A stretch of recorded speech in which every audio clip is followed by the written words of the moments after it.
Hey guys, it's time for another tier ranking video because I thought the last one was fun and I think this time I will not fail as badly. If you didn't notice in the last one, I had to redo the screen capture while listening to myself talk. Less than perfect, but I didn't want to re-record it and not have my fresh takes. And this one is one where Jashana at Jashana C had put together different subgenres of fantasy. Not all of them, there are so many, and kind of made a tier ranking video for that, and they made the template available. So I will link Jashana's channel and her template down below. It was a really funny video when she did it, and I'm honestly really curious about my own sort of approach. So let's get this set up. I am setting up that screen capture, and here we are. So you can see here we've got Give Me All of It. I don't actually know what the hell yeah is. I think that's what it kind of means. Cool, I guess, meh, and super not my jam. So as you can tell, I did not make this because I would never actually know how to...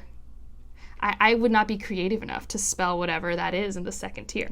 But I am ready. So she posts some really cool pictures for this, but the first one is alternate history. So when I think of this, I think of the Temur series by Naomi Novik, which if you don't know, that's a series where it's the Napoleon Wars, but with dragons. But I also have not continued that series. I think I like it more as a sci-fi genre. I don't think I've seen it in fantasy as much. So I think I'm going to go with cool, I guess, because I do think it would intrigue me. Because I do like the idea of what if this happened or this changed or we had this element there, but I don't read it that often. And then we got anthropomorphic fantasy. So this is fantasy with animals in it. And I guess I'm probably pretty meh about it because I was trying to think of any that I've read. And I've read some with some talking animal companions, but not many. So I don't know. I think the Abhorsen trilogy, so that has Sabriel, Lyriel, there's a cat, demon cat, and a dog, but neither of those are actually animals. They just have animal-like qualities to them. And I never actually read that one middle grade that everyone reads growing up. Don't remember its name. I think it had rodent characters. So I think I'm pretty meh about it. I'm also pretty meh about Arthurian fantasy. I'm generally pretty meh these days about fantasy that's in a European setting. So if it is in a European setting, I want it to be super different and intriguing to me in some way and not rehashing Arthurian myths. Not that I dislike them, but they were also never my thing to begin with. So, yeah. Assassin fantasy, that one's cool, I guess, although I can get burnt out hard on assassin fantasy. I think a couple years ago I accidentally read 2 or 3 assassin fantasies back to back, and that was a mistake. And I guess if you don't know, assassin fantasy has assassins in it. And I didn't really explain Arthurian fantasy, but it's fantasy based off the legends of King Arthur and Knights of the Round Table and the like. I think the one I've read of that is the Finnevar Tapestry by Guy Gavriel Kay, which I did really like, but it didn't also make me want to go pick out more of it. I haven't read the one everyone always is you have to read this one, the Once and Future King, maybe? I don't remember. And assassin fantasy, I'm thinking Night Angel. For young adults, you've got, I can never remember the name to Sarah J. Maas books, but it's the one that has 7 books in it. Yeah. Throne of Glass? Yeah, Throne of Glass. Yeah, there we go. And now we have coming of age fantasy, and yeah, this is going up here, which is weird, but I love coming of age stories a lot. I don't like it maybe necessarily. No, I mean I actually do like it when that's just the premise. This is the Winter Night trilogy. This is Dark and Deepest Red, which I just read. I feel Spinning Silver can fall into this. I don't know. I just like when you get to follow characters growing up. I'm a sucker for that for TV shows. I don't normally watch just dramas, but Lady Bird, that's a good movie. And that is a coming-of-age story for sure. So I like coming-of-age fantasy. I think it's enjoyable. I don't think I had thought about it till I saw it was a genre, but I'm yes, I think I thought of it more as a trope. But I do like when that's the focus, when you're following these characters and they're growing up. And yeah, I just like it a lot. Dying Earth fantasy, give me all of it. Because, let's be honest, Mistborn, the Broken Earth trilogy, I love them both so much, and they both have dying worlds. So that's kind of what Dying Earth fantasy is. It's kind of very post-apocalyptic, I think. I didn't actually look it up. I just kind of had an idea. Like, oh yeah, I have fantasy books I adore where the Earth is dying. So, yeah. Erotic fantasy, super not my jam. Yeah, I think on the rare occasion that I want that type of stuff in my stories, I just go find some good fanfic. I think it's probably also because once I took a book from the science fiction section. I don't think it was fantasy, but it looked really cool. It was supposed to be about bounty hunters. It looked awesome. I was like 16. It was just smut. I mean, it was fine, but it's not what I wanted. So that kind of burned me. Like, I didn't hate it, but there was like no plot, and I didn't understand a story with like no plot, like kind of a plot, but the plot was more a vehicle for the smut. I don't know. It was like expectations not meeting my reality sort of thing. We got fairy tale fantasy, and that one's also like cool, I guess, because I like a good fairy tale retelling, emphasis on good. But I do like those vibes in my story. I wonder if I should put it up a level. I'm like, because I kind of like it as much as coming of age fantasy when done well. Now I'm going to keep it at cool, I guess. Ooh, futuristic fantasy. I'm going to put it in the second to highest tier. Not because I kind of want Give Me All of It, but I haven't read like any of it. But I'm like super interested. Because we fall into this trap where as soon as we add too much technology or future stuff, it has to be sci-fi. But it doesn't. Like, I was reading lists of potential books for this category, and Dune is considered one. And I'm like, yeah, I liked Dune a lot. Because of its world building that was very fantasy-esque. There is this like magic kind of involved. I think another one that isn't a book, right, but Star Wars is definitely towing that line between sci-fi and fantasy. Like, you have that space opera sci-fi elements, obviously the technology's there, but the lore behind the Jedi, that's very fantasy-like, and the Force, I mean, unless you watch episode 1, but like, I don't know. But I would read futuristic fantasy almost always. And now we've got magical realism, fabulism.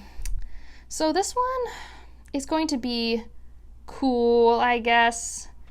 It's almost an because sometimes I think I associate with that genre a certain writing style, and that's usually a writing style that's hard for me, but I don't know. I've been reading more lately that might fall into that. That's been more my speed, but yeah, it's solidly a cool, I guess, right now. Magical realism and fabulism. I'm trying to think of good examples. This is how you can tell I'm not like well read in it.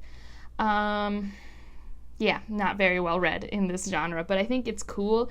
I like the history behind magical realism, which I'm definitely not one to talk about it because I haven't done enough research. But the history of magical realism in the Latinx community is really, really interesting. And now military fantasy. This one's going in meh.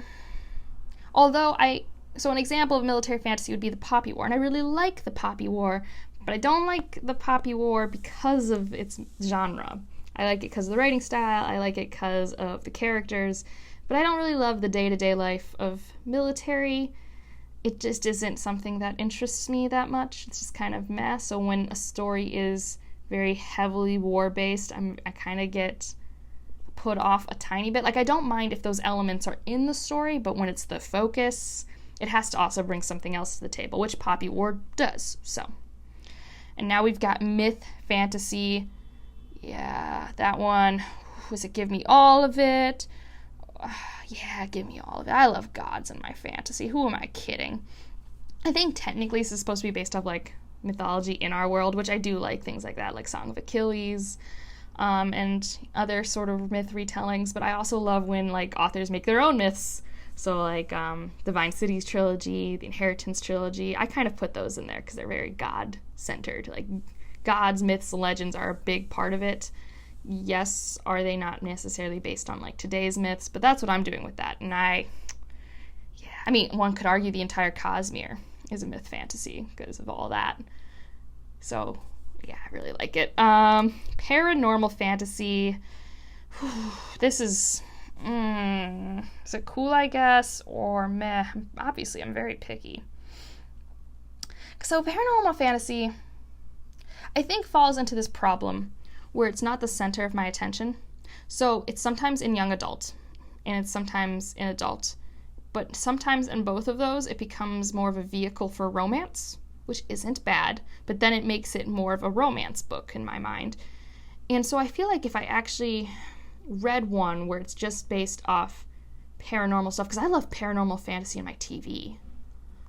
I'm going to put it in cool, I guess, because like I do like it as a genre of fantasy. I just don't read it often. I think I just would have to go to my friend Kayla's channel and really go through her like urban paranormal fantasy recs and pick something for me, because I think that's one that I just have to curate and not treat them all equal, because I think rarely is a popular paranormal series just paranormal. Like, it's usually a part of something else, part of urban fantasy, part of romance, you know, things like that.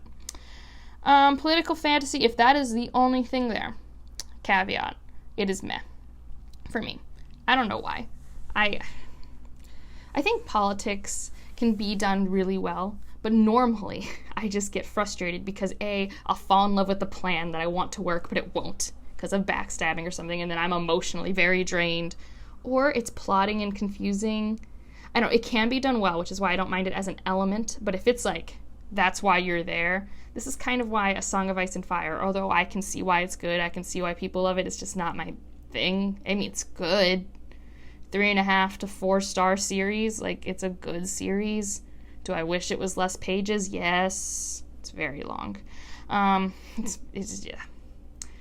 That I think, just a caveat, I really do like the first 3 books. I love the 3rd book. 4 and 5, man, I would not have read those if I didn't have like a summer job where all I could do was read.